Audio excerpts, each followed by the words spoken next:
What's up, everybody? Thomas Brandon here. Welcome to another School of Sim Racing video. And in this video today, we're going to be taking a look at the UMP Modifieds. Now, we're looking at this because I had put out the poll on Facebook, and this was the overwhelming winner.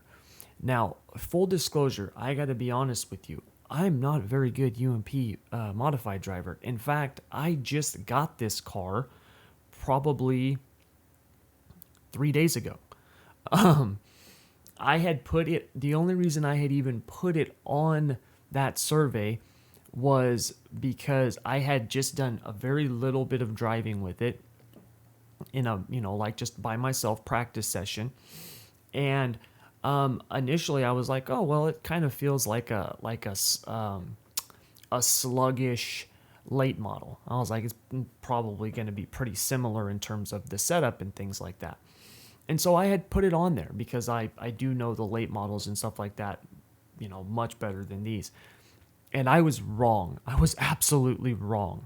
But being a man of my word, I was like, well, it looks like I'm going to be spending some time on this thing trying to figure it out. Now, overall, I've got a pretty good handle on it, and have learned quite a bit about these cars.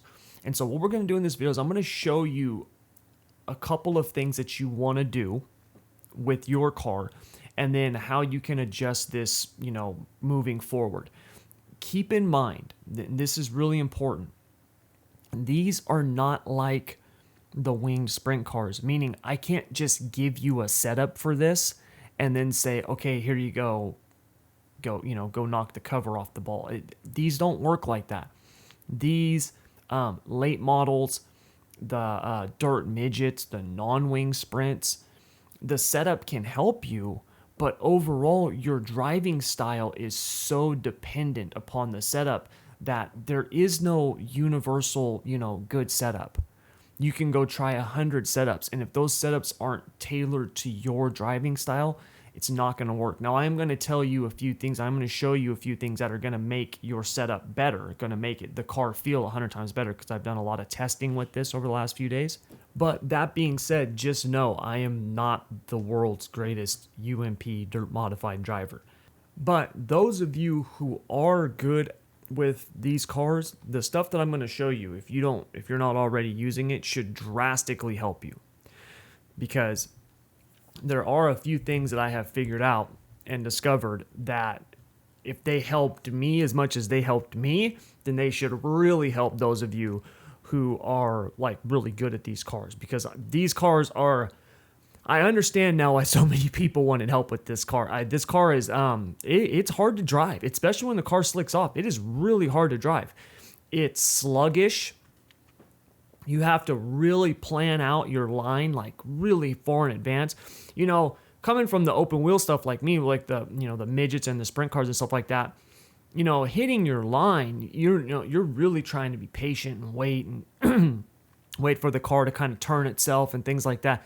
With these things, man, I mean, you got to start like turning halfway down the straightaway, and you got to really, you got to get it turned in and get it to rotate, but you can't rotate it too hard. And they're a handful. I had to turn quite a few laps to get this thing figured out. Now that I've got it figured out, though, for the most part, I can, do this and show you what exactly really works on these cars, okay? So let's dive right in. First things first, all right, tire pressures. You can go up to like 25 pounds or something on these, which is insane. I don't know any reason why you would want to do that. I have discovered 12 and 12 on the right side, 10 on the left front, 8 on the left rear. That's pretty much what has been the best for me so far. So you can play around with these, but since you've got so much room, to really play around with them, just know there's a lot that you can do with the tire pressures on these cars. Stagger. The stagger on the car can only go up to 3 inches, which for a modified is actually quite a bit. Normally, I've discovered that on these, we're at the Charlotte dirt track, and that's because that's going to be week 1 in the new season that's coming up, at least at the time of this recording. And so, half inch to an inch on this track I found works really, really well. But one thing you want to keep in mind is you don't want to be dropping the stagger down as aggressively with this car when it slicks off as you do other cars, because one of the things that I've noticed that happens with these cars is drivers have a hard time getting them hooked up, right? So I mean, I actually went and watched a couple of the races with these modifieds, and a lot of people talking about how cars too loose, and actually it's not. See, what they were doing was they had the car extremely tight, and so they were having to break it loose getting into the corner. And then what happens is once you break that thing loose, now it's loose throughout the rest of the turn. You're screwed. And so this is when you start seeing the car, if you're trying to drive these things and you're noticing that this thing is wanting to like rotate, like crazy halfway through the turn, and you're coming out sideways and you can't, you're counter steering all the way to the right and you just can't get this thing hooked up. Your problem is not that your car's too loose. The problem is that your car is too tight. So when you go to adjust your car, you want to adjust it in stages. You always go entry, then the apex or the middle, and then the exit. So if your car is way loose coming off, chances are, more than likely, your car is too tight getting in. And so you need to fix that. So what you want to do is, with your base setup, okay, this is the base setup that I've been running. And I have found it to work pretty well. And then it also has some adjustability left to where you can fix it, okay? So if I'm going to save this real quick, baseline 2. I've got a bunch of setups on here that I've been testing. If we go through this real quick, first things first, the ride heights. You want these cars as low as you can get them, okay? The lower, the better. Now, a lot of times, as the car slicks off, you would actually want to raise the ride height up so you can get more roll. That's not the case. In all the testing that I've done, the lower the better. Just get them low and keep them low. And even out the ride heights in the front, try to keep them within a couple tenths of each other. I have found that to work really, really well also. Okay, so drop these things down. Get the ride heights within a couple tenths of each other, and then start, doing everything else, okay? On your front springs, a lot of times, people are running a heavier right front spring than the left front spring. I found that the reverse works best. So I got a 600 in the left front. I got a 500 in the right front. On the rear, I've got a 250 in the right rear. I've got a 175 in the left rear. Keep in mind, I'm not the greatest driver, so you might be able to, change some of this stuff to suit you better. But this is what I found works the best. Also, go ahead and move your right front, your left front, and your left rear. Move those out. Move them all out 1 inch. I've noticed that helps stabilize the car. Okay, you want to get your car set up. And then you want to loosen this thing up quite a bit to start off with. And then you're going to work back. All right? Excuse me. Next, you'll see that if we look down here, the shocks, right? Got a 7.4 in the left front, a 6.8 in the right front, a 6.2 in the left rear, and a 6.6 in the right rear. Those are right now pretty good for my baseline shocks. I've noticed that they've been working really well. If you want, you can go, I'll have to find it. I can't find it right now. But I've got a shock tuning thing. You know what? I'll have it down in the description below so you can actually get it, and it'll tell you how to adjust these shocks for situations on the car. Okay, So if you go, there's a setup matrix out there also. If you go to OSR Racing, oldschoolracing.com or something like that, they've got a setup matrix or an adjustment matrix that'll help you, make changes to in terms of what the car's doing. Next, we've got the camber. The camber and the caster on these cars, the way that in the iRacing setup, it's way different. So if I actually load up iRacing's base setup you can see we got almost -8 degrees in the right front. We got +8 for the caster. Over here, it's straight up and down, and then +1.5. It's just way different. For the left rear bite, we've got almost 140 pounds. You can see that we've got the ride height on the right side is as low as possible, and then on the left side, it's like an inch and a half higher. So big difference. So let me show you. We're on like a 10% track right now. So let me turn some laps on this with this base setup, and then I'll show you the one that I was using, that I've dialed in, because it makes a big difference. Now, when it comes to driving these things, like I said, I'm not the greatest, okay? So forgive me, because my lap times are not going to be, barn burners. You can see, it doesn't look too bad, right? Now, I'm not, it really wants to shoot to the wall. But the car kind of walks up the track. And what I mean by that is once I get it in, I'm turning to the right so much to countersteer so this thing doesn't go loose all the way through the corner, right? And then it just walks up the track. It's just a handful, okay? It's just a handful. Like, I don't know how else to describe it. It's just not comfortable.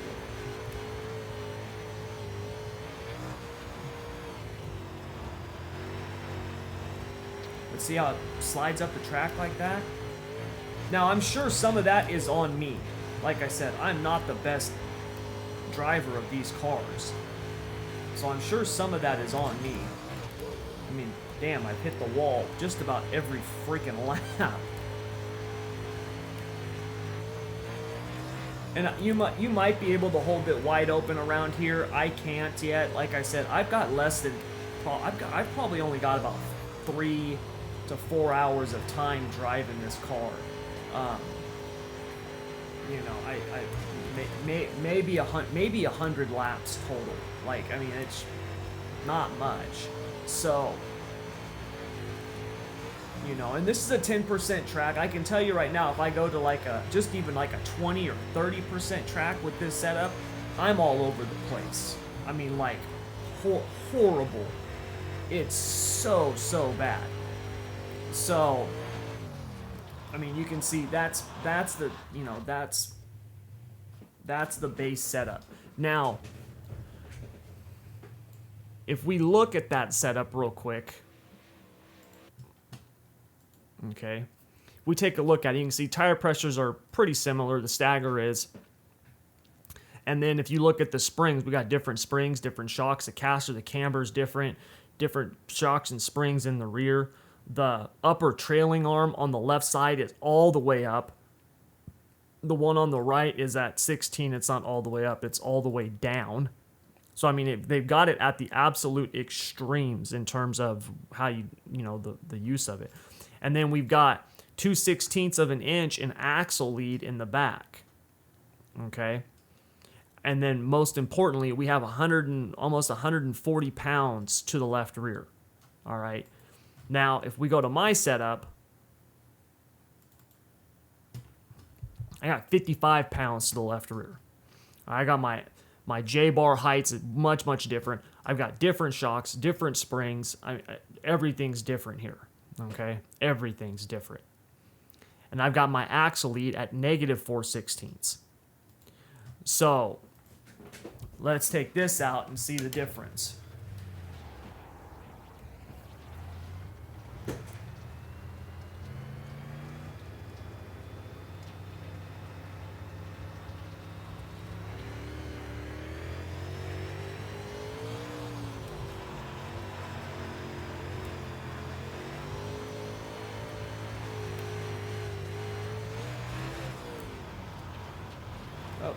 Drove it in too hard there.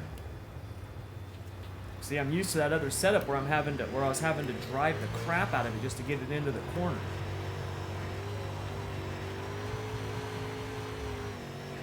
You don't want to have to do that, because when you do, see how the car wants to stay on the bottom a whole lot better? It's not sliding up like it was before. And that's because I can just drive it in nice and easy, get it to rotate, and then hit the throttle. And the nice thing about this is that when the track slicks off, you're not having to manhandle the car, which means that you can hit the groove and not worry about the car breaking itself loose, and then you're just sideways through the whole flip and turn, not able to hook up.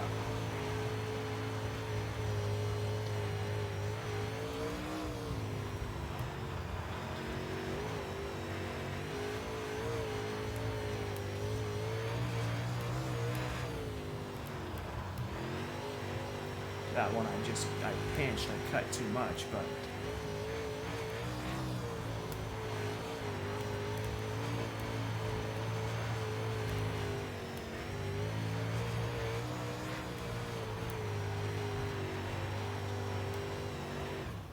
so you can see definitely different. Now, that setup that I just ran, right?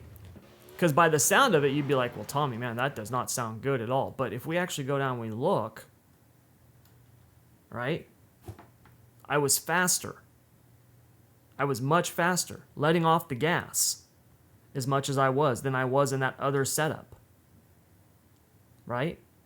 If we look at the last 4 laps, up here, 16.5, 16.4, 16.5, 16.5, 16.6, 16.5, 16.6, 16.4. Right? Much, much faster. And I was letting off the gas a ton with this setup that I just ran. And that's because the car is much more free. It's much more free. And so instead of having to, like, you know, just manhandle it and whip it into the corner, and then, you know, basically you're just sideways and you're trying to catch it the whole time, you know, with the, you know, using the gas and turning to the right, the car is much smoother like this. Now let's actually go over. Let's go over to a. All right, so now we're on like a 30% track. Okay, and please forgive me for not doing a slicker track, but like I said, I'm not very good with these things. But we're using the setup that I was just running, the one that I came up with, right? And you're gonna see that this car. That this car works a lot better because you're not having to really like manhandle it.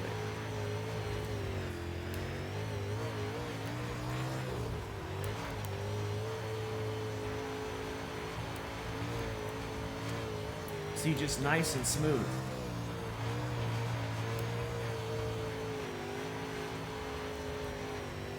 So it comes off much straighter.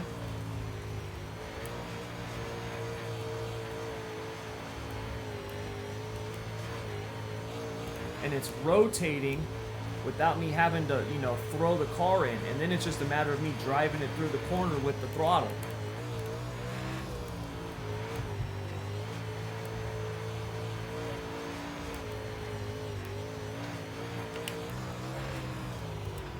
Oh, that time I messed up.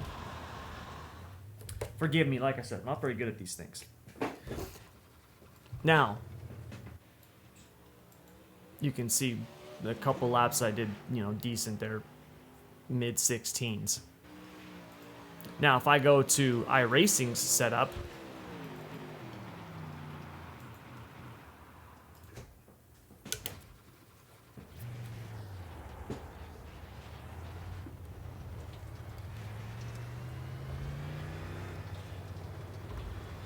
going to be a very big difference, especially in the way that it feels to me.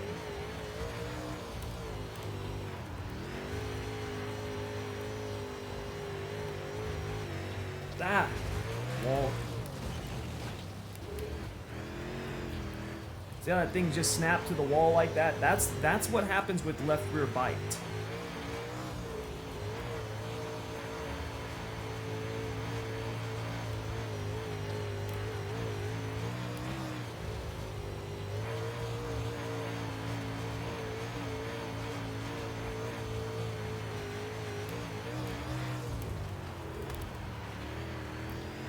See, having to throw that damn thing in the corner.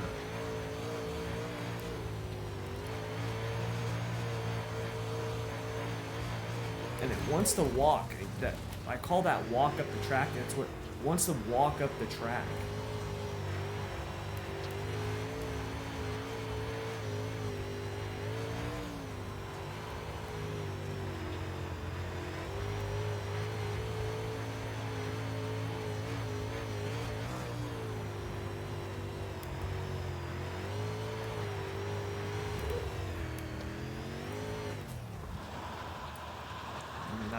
That's enough of me banging into stuff with that.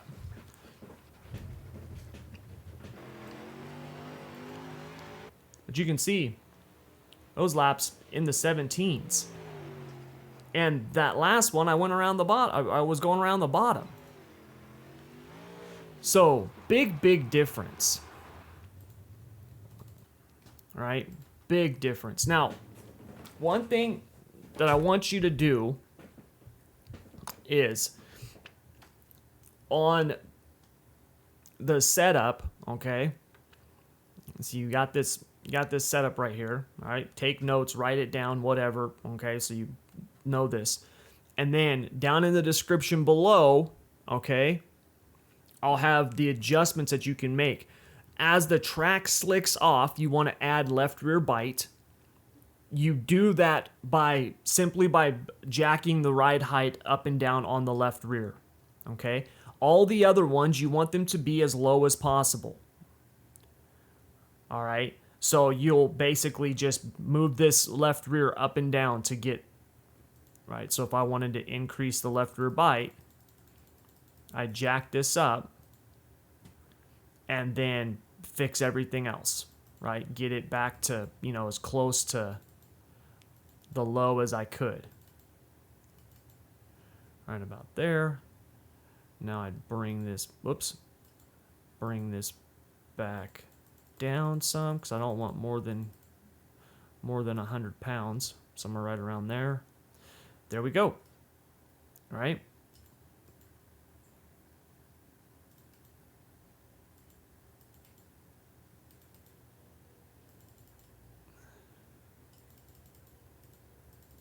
Whoops.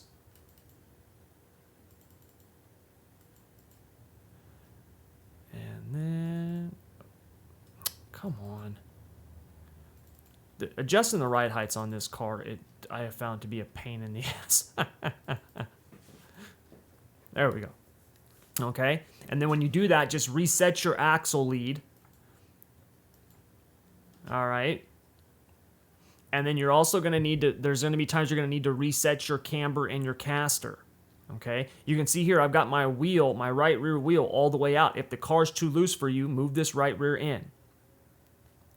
Okay. And then on the description, down in the description below, the little setup matrix thing, use that to help you make the adjustments. Okay. For the shocks and things like that.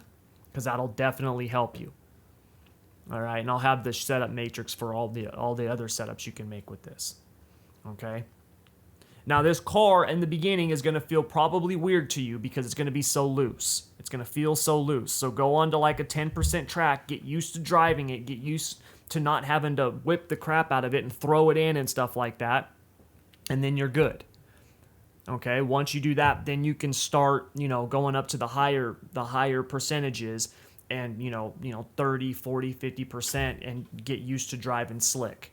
But you want to start off with, at the beginning of the night, you only want to have about 50 to 55 pounds of left rear bite. As the track slicks off, then you want to be going up. Okay, you would want to finish the night on a slick track with 80, 90, 100 pounds. This stuff where they've got 140, 150 pounds of left rear bite, to me, that's just way too much. You don't need that much. I think that's why the car feels so bad, why people are having such a hard time with it. Has a lot to do with that left rear bite. And then you can just do some fine tuning with the, you know, the trailing arms and the J bars. And then where you're really going to see the big difference in the hooking up is going to be with the spring rates and then the shocks. Always remember, the springs create the action, the shocks just control it. So if you're wanting to get more bite on a corner, you need a heavier spring. All right? The heavier spring is what gets the weight. So that use the springs to get the bite in the corner that you need, and then adjust your shocks accordingly to help control it. Okay? And then really these trailing arms and the J bars and stuff like that, these are really just fine tuning. Okay? That's what I've discovered. All right? So I'm hoping this will help you. I'm hoping that this will, you know, get you guys out and get you turning some better lap times. Like I said, please forgive me because I'm not the greatest UMP driver, but you know, just the difference in this setup compared to the other ones, you know, dropped my times by like half a second. So that's huge for me. So a lot of you, if you're not, you know, getting those fast times, you know, or you're struggling, this should definitely help you. Okay? So that's going to do it all for this video. Now, really quick, do me a favor. If you like this, please hit that like button. The response from the other videos was just phenomenal. So let's keep it going, because that's what gives me the motivation to do these. I mean, I had people offering me money to do setups for them on different cars, and it's just, that is so it's just awesome. I mean, it really is that people think that highly of what I did. It's just awesome.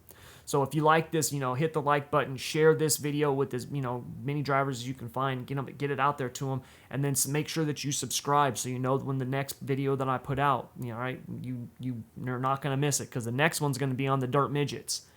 So that was the next, you know, thing that we had in our little survey. I'm going to do the dirt midgets, and then we'll get into the pro late models, because I had a lot of people asking about late models too.